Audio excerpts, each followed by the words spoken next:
কিন্তু সে আলোচনার সফলতার মুখ ধরছি না। মনে হয় কোন চাপের মধ্যে পড়ে সরকার একটি শুভঙ্করের ফাঁকির দিকে যাচ্ছে। তাই আমাদের আন্দোলনের কর্মসূচি আমরা আজকে যেমন রাজধানীতে করছি, আগামীকাল সকল বিভাগীয় সদরে হবে, 26 তারিখে জেলা উপজেলায় হবে।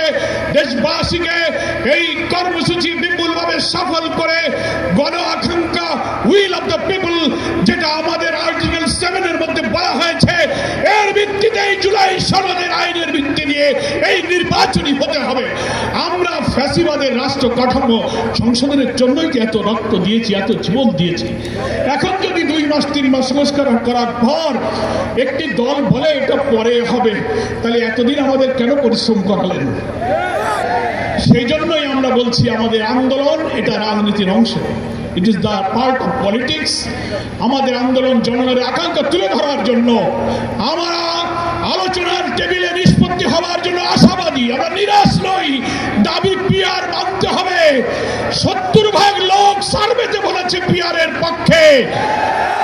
কমিশনে 31টি দলের 25টি দল পিআর এর পক্ষে। আপনারা বলছেন পিআর খায় না, মাথায় দেয়। আপনারা বলছেন যে দেশের লোকেরা ভোট ইভিএম বোঝে না, তারা পিআরও বোঝে না।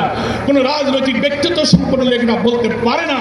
আমরা চ্যালেঞ্জ দিচ্ছি, গণভোট দিন। পিআর পক্ষে আছে কি বিপক্ষে আছে, জনগণ যদি পিআর মানে তো আপনাদেরকেও মানতে হবে। আর জনগণ যদি বিপক্ষে যায়, আমরা জামাত ইসলামী তা মেনে নেব। কিন্তু কেন আপনারা গণভোটকে ভয় পাচ্ছেন? ভয় পাচ্ছেন কেন?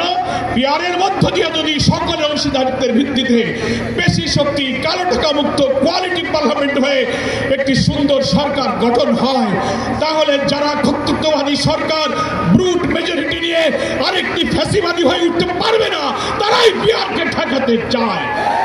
আসুন 5 দফা দাবির ভিত্তিতে গড়ে ওঠা এই আন্দোলনকে দাবি আদায় না হওয়া পর্যন্ত অব্যাহত রাখার অঙ্গীকার করে আজকে রাজধানী ঢাকার এই সমাবেশ থেকে বিদায় নিয়ে এখনই বিক্ষোভ মিছিলে যোগদান করব। আল্লাহ হাফেজ। বাংলাদেশ।